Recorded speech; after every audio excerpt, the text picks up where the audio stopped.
ઠાકોરની આગામી રણનીતિ શું હોય છે, ત્યારે TV9 સંવાદદાતા કિંજલ મિશ્રા પણ જોડાઈ ગયા છે। કિંજલ, અલ્પેશ ઠાકોર કોંગ્રેસમાંથી રાજીનામું આપી ચૂક્યા છે, પ્રાથમિક સભ્યપદ પરથી સીધો લાભ ભાજપ ઉઠાવવાનો પ્રયાસ કરશે।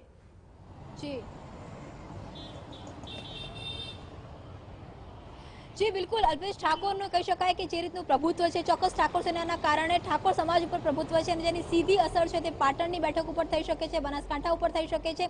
સૌથી મહત્વની વાત કે છેલ્લા કેટલાય સમયથી અલ્પેશ ઠાકોરના રિસામણા મનામણા ચાલી રહ્યા હતા, પાર્ટી દ્વારા સતત તેમને સમજાવવાનો પણ પ્રયત્ન ચાલી રહ્યો હતો।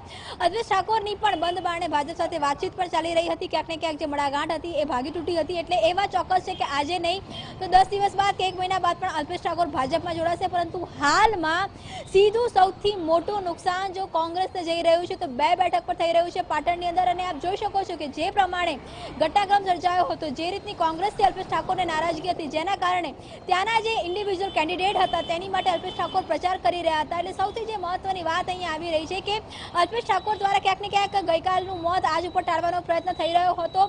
3 મહિનાથી જે તેમની નારાજગી હતી તે ચાલી રહી હતી। જ્યારે જવાહર ચાવડા ભાજપમાં જોડાયા હતા ત્યારે પણ અલ્પેશ ઠાકોરનું નામ પૂરજોશમાં ભાજપમાં જોડાવા માટે ચાલી રહ્યું હતું, પરંતુ તે સમય પર તેમણે મીડિયા સમક્ષ આવીને એવી વાત કરી કે તેમને તે કોંગ્રેસમાં જ રહેવાના છે, કોંગ્રેસમાં તેમની કોઈ નારાજગી નથી। પરંતુ આપ જોઈ શકો છો કે મહિના જેટલો સમય થયો છે અને અલ્પેશ ઠાકોર દ્વારા આખરે રાજીનામું આપી દેવામાં આવ્યું છે અને હવે ભાજપમાં તે ક્યારે જોડાશે તેની રાહ જોવાઈ રહી છે। પરંતુ જો ભાજપની વાત કરવામાં આવે તો ભાજપે એવું સવારથી સ્પષ્ટ કર્યું છે, જીતુ વાઘાણી હોય કે મુખ્યપ્રધાને પોતે સમગ્ર બાબતે અજાણ હોવાની વાત કરી હતી, તો જીતુ વાઘાણી દ્વારા અલ્પેશ ઠાકોર ભાજપમાં નથી આવતા તેવી વાત કરવામાં આવી હતી।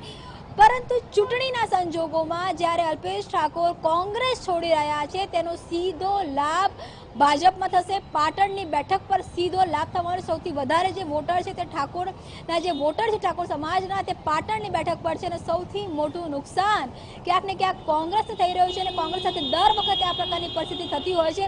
જેમ જેમ ચૂંટણી નજીક આવતી હોય છે તેમ તેમ તેમના જે દિગ્ગજ નેતાઓ છે એક બાદ એક છેડો ફાડતા હોય છે। રાહુલ ગાંધીની ગુજરાતમાં રેલી થાય તે પહેલા વધુ એક ઝટકો કોંગ્રેસને આજે મળી રહ્યો છે। બિલકુલ કિંજલ, આગળ પણ અપડેટ મેળવતા રહેશું। તો અત્યારે